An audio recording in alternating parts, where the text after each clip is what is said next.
जय हिंद साथियों, स्वागत है आपका सभी क्लासेस में। आज हम बात करने वाले हैं नीट 2024 का पेपर है ये, ठीक है। कौन सा है? R6। इसका पूरा हम क्वेश्चन देखने वाले बॉटनी का सिलेबस। बॉटनी का पेपर क्या रहा था इसका, वो बात करने वाले हैं कि बॉटनी फर्स्ट ए, ठीक है। इसमें 50 क्वेश्चन होते हैं आपके लिए, ठीक है। तीसरा क्वेश्चन देखा था कौन सा है, निम्नलिखित में से कौन सा कवक के वर्गीकरण का एक क्या बोला है मानदंड नहीं है। इसमें क्या है, पोषण की विधि, यानी फर्स्ट ऑप्शन आपका राइट है। और बीजाणु निर्माण का तरीका, फलन काय, कवक जाल, माइसोलिन की आकृति, ये आपके तीनों क्वेश्चन क्या है, ये राइट है। बट इसमें क्या पूछ रहा है, गलत। ये चीज़ ध्यान में रखना कि सही पूछ रहा है या गलत। इसमें गलत पूछा है तो इसका होगा पोषण की विधि नहीं है। ये वाला क्वेश्चन आपका राइट हो गया। एक गुलाबी पुष्पों वाले स्नेप ड्रैगन क्या है, एक गुलाबी पुष्पों वाले स्नेप ड्रैगन के पौधे का लाल पुष्प वाले स्नेप ड्रैगन के पौधे के साथ संकरण कराया गया है। संतति में किस प्रकार के लक्षण प्ररूप की होने की उम्मीद की जा सकती है, मतलब कौन से पौधों की जो इसके संकरण किया है, कौन से पौधों का आप उसमें उम्मीद कर सकते हैं, ठीक है। तो इसका होगा दोनों लाल और गुलाबी पुष्प वाले, यानी इसमें दोनों का इनका संकरण होगा तो कौन सा होगा, लाल गुलाबी दोनों होंगे। तो इसका ऑप्शन कौन सा है आपका, फर्स्ट वाला राइट है।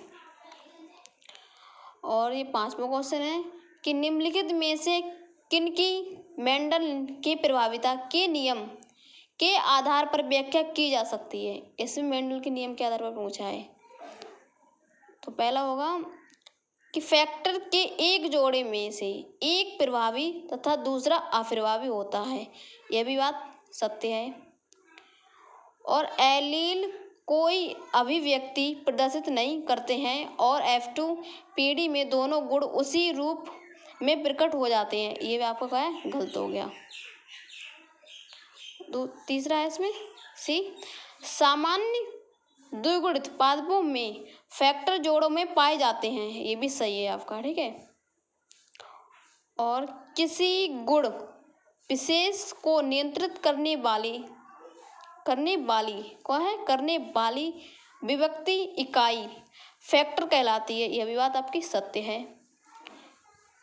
एकल संकरण, ये वाला कौन सा ऑप्शन है, एकल संकरण में केवल एक जनक के गुण की अभिव्यक्ति होती है, ये भी सत्य है। तो आपका कौन सा हो गया, एक यानी ए वाला सही है, और सी वाला सही है, डी वाला सही है, और ई वाला सही है। तो आपका कौन सा हो रहा है, फर्स्ट वाला, ये आपका राइट है। आगे देखते हैं, यानी उष्ण कटिबंधीय, क्या बोला है, उष्ण कटिबंधीय क्षेत्र ट्रोपोक्स उत्तम स्तर की जाति बहुलकता को प्रदर्शित करती है, क्योंकि इनमें क्या होता है।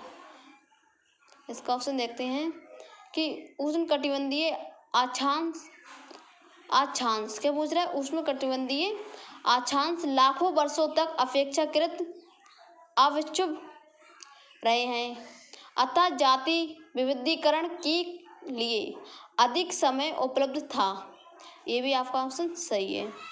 इसमें पूछ रहा है कि उष्ण कटिबंधीय पर्यावरण में अधिक मौसम या ऋतुएं होती हैं, ये गलत है।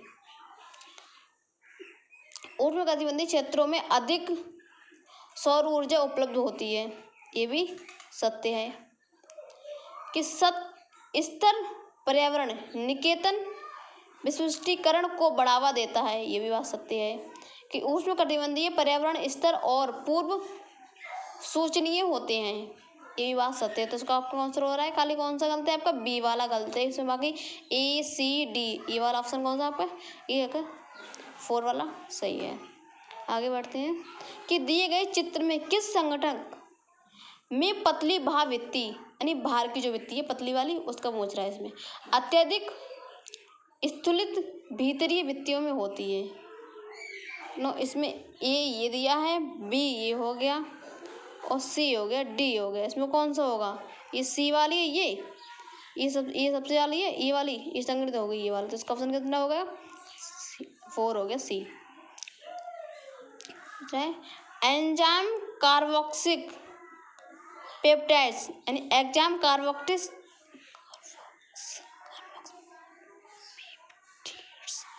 एंजाइम कार्बोक्सीपेप्टिड्स का सहकारक यानी कोफैक्टर है। कौन सा है इसमें? नियोक्सिन, हीम, फ्लेविन। ये भी आपका गलत है कि इसमें कौन सा होगा? जिंक होगा, 4 वाला। ये क्वेश्चन दिया है कि नीचे जो 2 कथन है इनमें से कोई एक सही और एक गलत पूछ रहा है, यानी कौन सा आंसर गलत है, कौन सा सही है आपका। तो पूरा लेप्टोटीन चरण अवस्था के दौरान प्रकाश सूक्ष्मदर्शी से देखने पर गुणसूत्र क्रोमोसोम कृत्रिम रूप से दिखाई देने लगते हैं। ये भी बात आपकी क्या है? सत्य है। दूसरा पूछ रहा है डिप्लोटीन चरण या क्या पूछ रहा है? डिप्लोटीन चरण या अवस्था के आरंभ की पहचान क्या लिखा है ये? सिनेप्टोनीमल, क्या पूछ रहा है? सिनेप्टोनीमल कॉम्प्लेक्स के वियोजन से होती है। ये भी बात सत्य है आपकी। ये कौन से दोनों सही है? तो ये कौन सा होगा? 4, यानी कथन ए और बी दोनों सत्य हैं। आगे देखते हैं।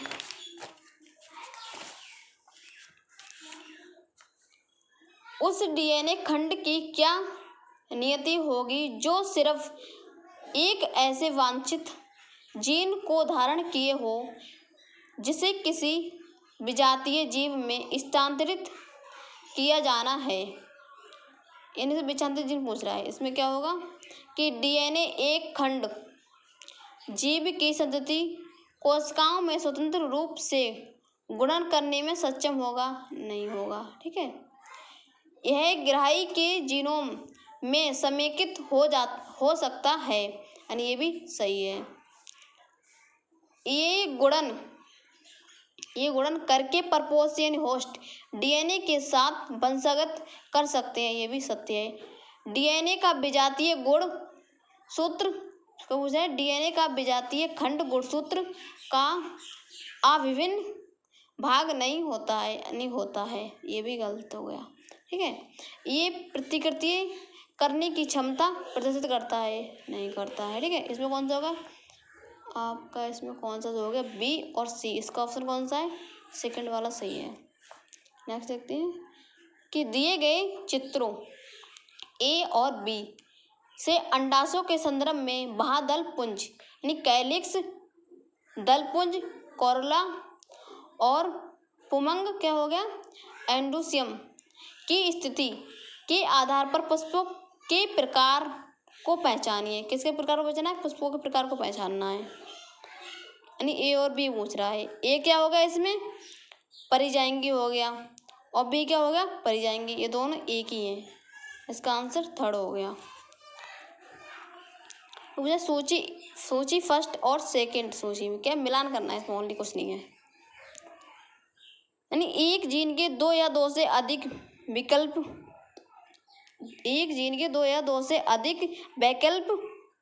संरूप है। कौन सा है? ए का हो गया, यानी सूत्र गुणवत्ता इसका हो गया बी।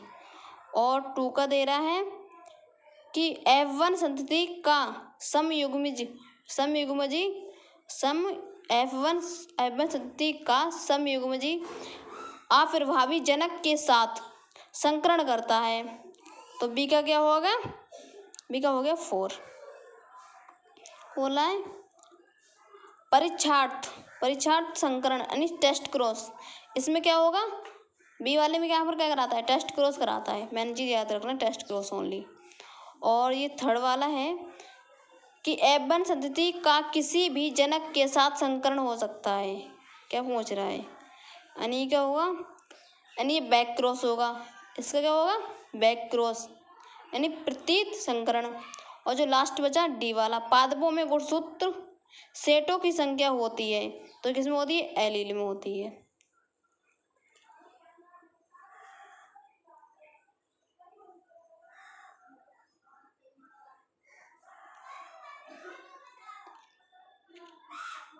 एक 80 था यार।